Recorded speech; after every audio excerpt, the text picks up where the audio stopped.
Hey guys, is Kriti Sharma, welcome back to my channel creative learning. बच्चों, अब आपके 4 days के गैप के बाद साइंस का एग्जाम है।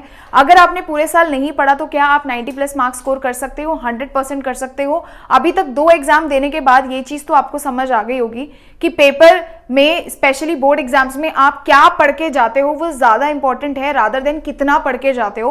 तो जो पूरा फैक्टर होता है वो इस पे बेस्ड होता है कि आप पढ़ के क्या गए हो। जैसे बहुत सारे बैक बेंचर्स हैं जो लिटरली 2 एग्जाम्स में वो पूरा साल कुछ नहीं पढ़े, फिर भी उनका एग्जाम बहुत अच्छा हो गया है। क्यों? क्योंकि उन्हें पता था, या जैसे जहां से वो वीडियोस देख रहे थे, या अगर जिन्होंने मेरी लाइव अटेंड करी तो बहुत से ऐसे बच्चे थे जो पूरे साल नहीं पढ़ा बट इवेंचुअली बहुत अच्छा स्कोर कर लिया।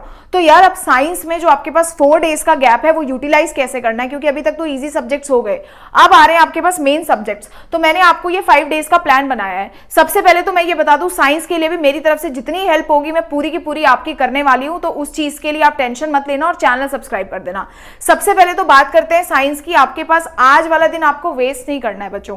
थोड़ा देर आप रेस्ट करो। जब ये मेरा वीडियो आ रहा है उसके बाद से आप साइंस के जितने भी इजी टॉपिक्स हैं, जो बहुत छोटे छोटे चैप्टर्स हैं, या वो चैप्टर्स जो आपको बहुत अच्छे से आते हैं, वो सारे आप पढ़ लो। साथ में आप इंपॉर्टेंट डायग्राम्स और एनसीईआरटी एक्टिविटीज कर लो। इससे आपका एटलीस्ट जो छोटे छोटे मार्क्स है ना, जहां पे आपके टॉपिक्स हैं, जहां पे आपके मार्क्स कटने के चांसेस है, वो नहीं रहेंगे। साथ में एक चीज और करनी है कि जो आपके ये 4 दिन है, इन 4 दिन में आपको कम से कम 8 सैंपल पेपर्स तो बच्चों सॉल्व करके जाने ही जाने हैं।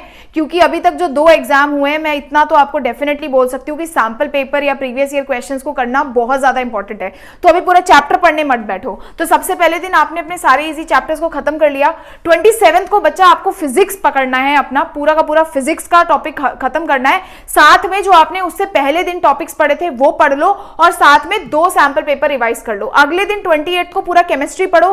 केमिस्ट्री के साथ जो पिछले वाले दिन फिजिक्स पढ़ी थी वो रिवाइज करो, और साथ में 2 सैंपल पेपर सॉल्व करो। फिर 29 को बायोलॉजी करो कंप्लीट। मैंने लास्ट में क्यों रखी है? क्योंकि बायो यार बच्चों को नहीं पसंद आती है, कईयों को रटना पड़ता है, तो वो वाला सब्जेक्ट यहां पे रखो ताकि अगर आप थोड़ा बहुत रट भी रहे हो तो आपको एग्जाम टाइम तक याद रहे। तो बायोलॉजी आपने पढ़ी, फिर आप उसके ऊपर साइंस और फिजिक्स और केमिस्ट्री का थोड़ा थोड़ा रिविजन करोगे और 2 सैंपल पेपर सॉल्व करोगे। लास्ट वाले दिन जो है आपका 1 मार्च, इस दिन बेटा आपको कुछ भी नहीं पढ़ना है, कोई भी एक्स्ट्रा टॉपिक, नथिंग।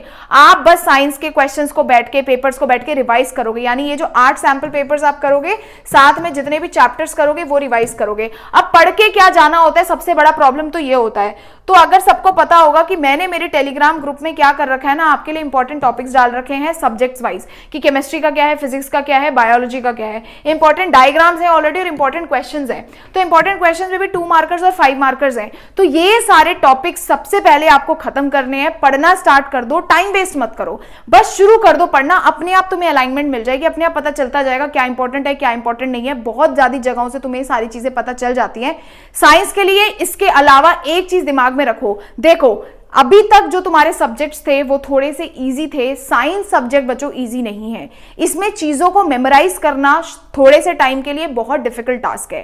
साइंस में ये है कि अगर आप कोई चीज पढ़ रहे हो तो उसको 4 दिन बाद तक याद रखना एक डिफिकल्ट टास्क है, अगर आपने पूरा साल नहीं पढ़ा तो। प्लीज अपना आज टाइम वेस्ट मत करो, आज ही से अपनी बुक लेके पढ़ना बैठो और इसको खत्म करो साइंस को। इससे रिलेटेड जो भी क्लासेस होंगी या जो भी अपडेट्स होंगी वो मैं अपने चैनल पर डालती जाऊंगी। अभी के लिए ये सारे के सारे टॉपिक्स ऑलरेडी मेरे टेलीग्राम पे पोस्टेड है।